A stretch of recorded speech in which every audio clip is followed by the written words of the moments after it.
Aujourd'hui, je vous propose une vidéo assez spéciale, un bilan de mes 3 années de licence en école d'architecture. Si vous devez regarder une seule vidéo sur cette chaîne, eh bien les amis, c'est cette vidéo. Je vais vous parler sans filtre de ce que j'ai appris durant ces 3 années d'études en archi. Des choses que personne ne vous dit, mais qui sont pourtant cruciales. Voilà, alors restez avec moi jusqu'à la fin, ne pas rater ça. Si tu me découvres, moi c'est Brice d'Archi Academy. Je suis étudiant en première année de master à l'école d'architecture de Marseille. Je crée des vidéos sur différentes thématiques autour des études d'architecture depuis ma première année. Elles sont toutes disponibles sur nos différentes plateformes TikTok, Instagram, Pinterest, YouTube. Voilà. Si ce genre de contenu t'intéresse, n'hésite pas à t'abonner car nous sortons une vidéo tous les samedis soirs. Notre compte Instagram est grandement ouvert si tu souhaites échanger avec nous. Pour commencer avec ce bilan, je dirais que les études d'architecture sont très intéressantes et passionnantes. C'est hyper pluridisciplinaire. J'ai appris beaucoup de choses dans différents domaines du bâtiment. J'ai réalisé des projets super sympas, des projets dont je suis très fier. Voilà. Je pense que c'est assez beau de voir sa progression de la première à la 3e année. Bon, après, ce n'est pas encore gagné, on est d'accord, car il y a encore pas mal de choses à apprendre. J'en suis conscient, voilà, mais ça va. Avec le temps, ça va le faire. Globalement, en ce qui concerne l'apprentissage, à la fin de ma première et ma 2e année, j'avais l'impression de n'avoir rien appris. Voilà. Quand j'étudiais, j'avais l'impression de ne pas savoir où mettre la tête, car il y avait trop de choses à retenir. Tout me semblait hyper intéressant à retenir.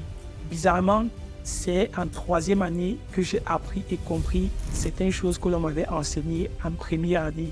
Je pense que peut-être à cette époque, je n'avais pas assez de maturité pour comprendre certaines de ces notions. Voilà.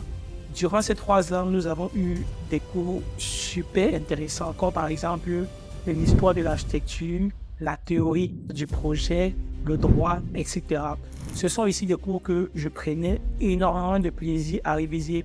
Ah oui aussi, si vous voulez que je vous fasse une vidéo pour vous parler de tous les cours qu'il y a à l'école d'architecture, de la première à la 3e année, dites-le moi en commentaire, voilà, et je vous préparerai cette vidéo. Je pense que ça peut être très intéressant. Il est vraiment impossible de dresser ce bilan de mes 3 ans en archi sans parler des injustices que j'ai parfois subies. Globalement, c'était 3 belles années, voilà, des années très riches en rencontres et en apprentissage. Une fois que ceci est dit, j'ai vraiment appris à mes dépens durant ces 3 ans que ce n'est pas celui qui étudie le plus qui réussit le mieux. Parfois, ton travail et les efforts que tu fournis peuvent ne pas être à la hauteur de la note que tu obtiens. Un exemple d'une injustice que j'avais subie, c'était en 2e année en anglais. En anglais, il faut savoir que nous sommes notés en contrôle continu. Durant le semestre, nous avions plusieurs présentations à faire. C'était des travaux à faire en binôme. Voilà. Dans un premier exercice, il fallait présenter un projet à Marseille que nous trouvions remarquable. Dans un deuxième exercice, il fallait présenter un film. Nous avions eu plusieurs exercices comme ça à faire. Moi et mon binôme, nous avions bien travaillé pour chaque présentation que nous avions à faire. Il faut savoir que l'anglais, c'est ma première langue avant le français. J'ai fait l'école anglophone de la maternelle au lycée quand j'étais en Afrique.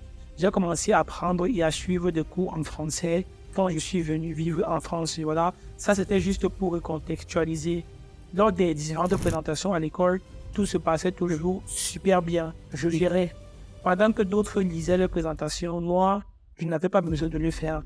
J'avais juste besoin d'une diapo et j'arrivais à faire de belles présentations avec mon binôme.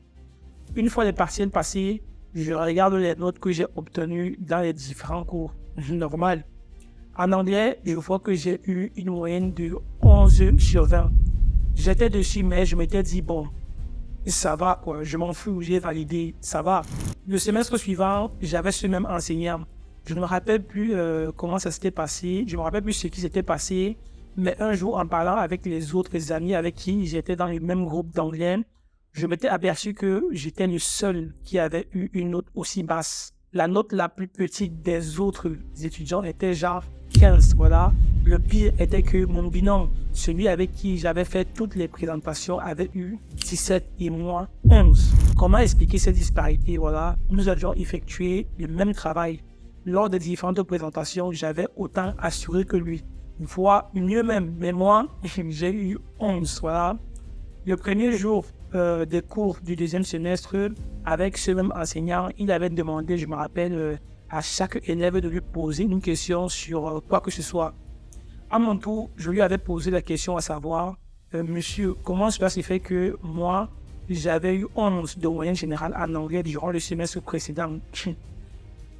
il était très mal, voilà.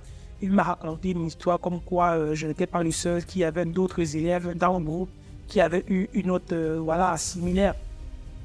Je lui ai répondu directement, bon monsieur, allez, essayons de voir quoi, poser la question aux autres étudiants pour essayer de voir si ce que vous dites là c'est la vérité. Parce que, à mon souvenir, j'ai eu à échanger avec eux, il n'y a personne qui a eu cette note-là. J'ai dit, posez la question aux autres. Il était un peu voilà, hésitant. J'ai pris le devant et heureusement pour moi que mes autres collègues ont joué le jeu. J'ai posé la question. Tous ont répondu. Toi, tu as eu combien? 15. Toi, 17. Toi, combien? 18. Toi. Le prof était hyper mal à l'aise. Et le pire, moi, je m'en fous. Je m'en fous des notes, vous voyez. Mais le pire pour moi, ce qui m'avait le plus saoulé, c'est ça. C'est que mon binôme, celui avec qui j'avais fait toutes les différentes présentations, lui, il avait eu 17. Et c'est ces mêmes paroles-là que j'ai adressées au prof, mais respectueusement. Je n'ai pas voulu lui manquer de respect. Même lui n'a pas su me répondre pourquoi. Et c'est ça justement qui m'a saoulé. Voilà, c'est ça vraiment qui m'a saoulé. Et j'ai trouvé ça vraiment injuste. Ce que j'ai appris de cette expérience, de cette injustice, c'est que il faut prendre du recul vis-à-vis des études de manière générale, des notes, etc. Ce n'est pas parce que tu vas passer 3 jours sans dormir, juste en travaillant, que tu vas être récompensé en ayant une bonne note. Après, c'est vrai que ça, c'est un exemple qui peut sembler banal parce que c'est l'anglais, c'est Quiz 1 et on s'en fout un peu, j'avoue. Voilà. Mais sur d'autres matières, cela peut être grave. C'est déjà arrivé que de pareilles injustices fassent redoubler des étudiants. Et moi, je trouve ça injuste, quoi. Voilà, je trouve ça très triste. Avant de poursuivre avec la suite de cette vidéo, je t'invite à prendre juste une seconde pour me lâcher un like si tu la trouves intéressante. J'ai pris pas mal de temps pour la faire, voilà, et la liker me permet de savoir que tu la trouves sympa. Merci de l'avoir fait, c'est gentil, ça fait plaisir. Une autre chose que je retiens durant ces 3 ans à l'école d'architecture est le fait que les amis sont hyper importants. J'ai eu à traverser des mauvais moments, des moments très difficiles. Parce que j'avais ma team, parce que j'avais avec moi mes amis, ça m'a aidé à me relever. Il faut savoir que les études d'architecture ne se résument pas aux belles choses que vous avez l'habitude de voir sur Instagram. Il faut savoir que dans la vraie vie, il y a plusieurs étudiants qui ne pouvant plus supporter le stress et le mal-être que ces études amènent parfois et essaient de se suicider. Par exemple, un exemple concret, voilà, il y a de cela un mois, un étudiant de mon école a essayé de mettre fin à sa vie. Avant, il a rédigé une lettre à ses parents et une autre lettre à l'école, voilà. Dans sa lettre, il a expliqué le fait que les enseignants lui ont poussé à bout et qu'il n'en pouvait plus. Voilà. Heureusement, il a été stoppé juste à temps. Voilà. Je ne le dirai jamais assez, à mon avis, de mon expérience, surtout, être bien entouré dans ses études est très important. Des moments intenses, des moments de galère, voilà, vous allez en avoir, ça c'est sûr. Voilà. C'est plus important, c'est plus agréable même, je veux dire, de galérer en groupe que de galérer seul dans son corps. C'est même très dangereux, même, voilà. Ce qui est cool est qu'en archi, il n'y a pas cette idée de concurrence comme au lycée ou dans d'autres facultés, voilà. Ces 3 années d'études en architecture m'a appris qu'il faut tout faire pour rester soi-même. C'est-à-dire que si tu es du genre à aimer profiter, sortir, faire la fête, si c'est tout ça qui te rend heureux, voilà, et te permet de t'échapper, de t'évader, durant ton cursus, continue et amuse-toi. Le problème, c'est que ces études ont tendance à nous pousser à vouloir faire que ça. Dormir archi, manger en pensant archi, etc. Voilà. Me concernant ces erreurs que j'avais connues, à un moment donné, j'avais laissé l'archi prendre le dessus sur ma vie. J'avais abandonné pour le sport. Je ne voyais plus mes amis et j'avais même arrêté de produire du contenu pour la chaîne. Voilà. Je travaillais l'archi matin, midi et soir. Voilà. C'est plus tard que j'ai appris à mes dépens qu'il ne faut pas fonctionner ainsi. Voilà. L'architecture, c'est tout ce qui nous entoure. Ça, je ne savais pas. L'architecture, c'est aller au bowling avec des amis.